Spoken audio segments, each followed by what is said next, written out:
নমস্কার বন্ধুরা, education culture YouTube চ্যানেলে তোমাদের প্রত্যেককে স্বাগতম।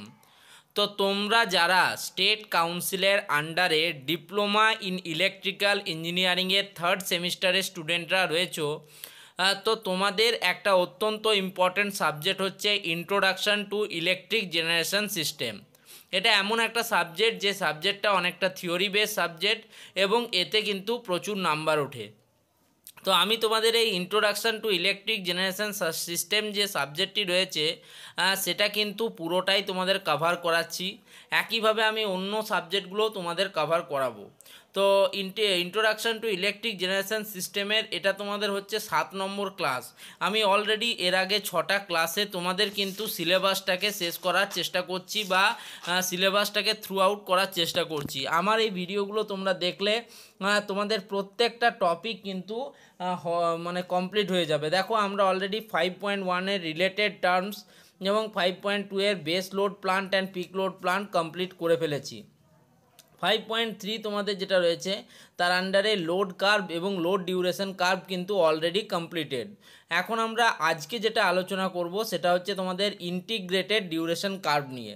এর পরের ভিডিওতে আমি মাস কার্ভ নিয়ে আলোচনা করব এবং কিছু কিন্তু নিউমেরিক্যাল প্রবলেমস নিয়েও আলোচনা করব। খুব বেশি ডিটেলসে যাব না, কারণ তোমরা জানো যে এখান থেকে খুব টাফ লেভেলের কোনো নিউমেরিক্যাল আসে না।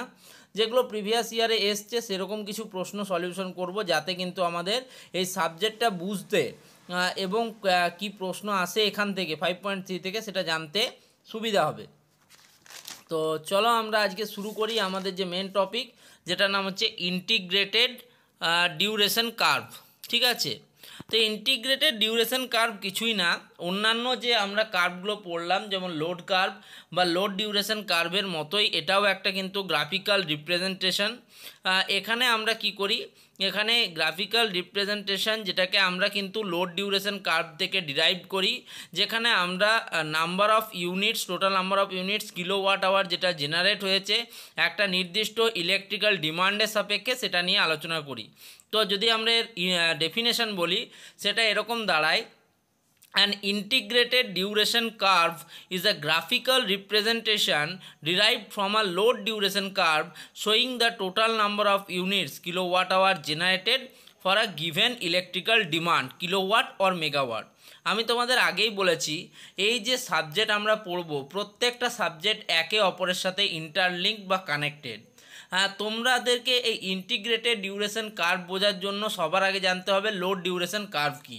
তো তার জন্য আমার আগের এই সাবজেক্টের উপর দুটো ভিডিও দেখতে হবে, যেখানে আমি লোড ডিউরেশন কার্ভকে পার্ট 1 এবং পার্ট 2-এ ডিভাইড করে প্রত্যেকটাকে সুন্দরভাবে আলোচনা করেছি। তবে আজকের এই ভিডিও বা ইন্টিগ্রেটেড ডিউরেশন কার্ভ দেখলে তুমি কিছুটা কিন্তু আন্দাজ করতে পারবে, নইলে পুরোটাই তোমার মাথার উপর দিয়ে কিন্তু বেরিয়ে যাবে।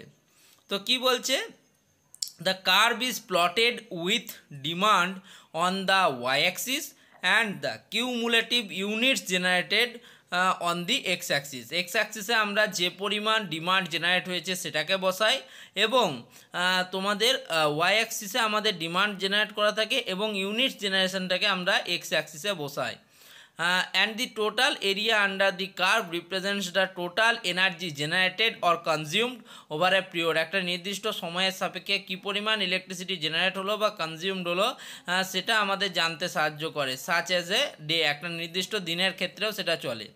ডেরিভেশন কি হয়, it is created from a load duration curve. আমি আগেই বললাম যেটাকে লোড ডিউরেশন কার্ভ থেকে অ্যানালিসিস করা যায় বা ডিরাইভ করা যায়, which sorts the total the load demand over a period in descending order। সেক্ষেত্রে আমাদের ডিসেন্ডিং আগের দেখো আগের দিন আমরা যে লোড ডিউরেশন কার্ভটা আলোচনা করেছিলাম সেখানে আমরা দেখেছিলাম যে 20 মেগাওয়াট যে লোড কার্ভ সেটা আমাদের 8 ঘন্টা চলছে, পরবর্তী 4 ঘন্টা আমাদের চলছে 15 মেগাওয়াট, তার পরবর্তী কিন্তু আমাদের 12 ঘন্টা চলছে 5 মেগাওয়াট।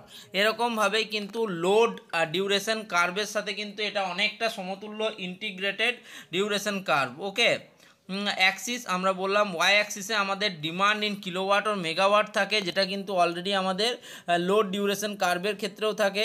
এক্স অ্যাক্সিসের ক্ষেত্রে আমাদের number of units generated kilowatt hour থাকে। এখানে আওয়ার ডিউরেশন লোড ডিউরেশন কার্ভে আওয়ার্সের ডিউরেশন ছিল, এখানে আমার ইউনিটস জেনারেটেড কিলোওয়াট আওয়ার থাকবে। ইন্টারপ্রিটেশন কি বলছে, the curve shows the total energy produce for a specific load, একটা নির্দিষ্ট লোডের কি পরিমাণ এনার্জি প্রডিউস হলো সেটাকেই কিন্তু এই কার্ভটা বোঝায়। The total area under the curve represents the total energy generated over a entire period measured in kilowatt hour, kilowatt আওয়ারে কিন্তু এটাকে মেজার করা হয়। পারপাস কি, কেন আমরা ইন্টিগ্রেটেড ডিউরেশন কার্ভ নিয়ে নাম?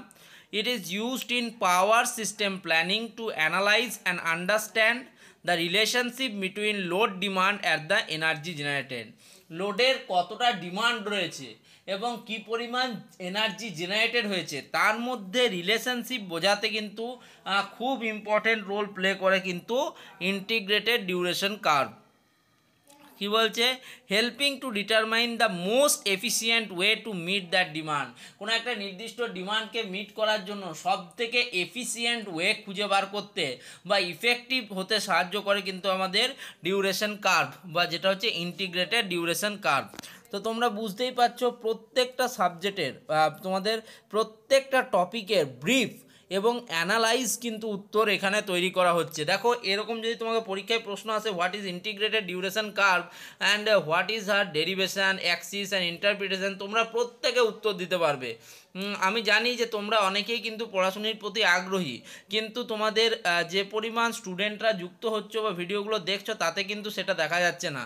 আশা করব ভবিষ্যতে তোমরা আরও প্রচুর স্টুডেন্ট এই ভিডিওগুলো দেখবে এবং তোমরা নিজেদের মধ্যেই আলোচনা করো, তোমাদের কিন্তু সাহায্য হবে। তো এই ভিডিওটা এখানেই শেষ করছি, ধন্যবাদ।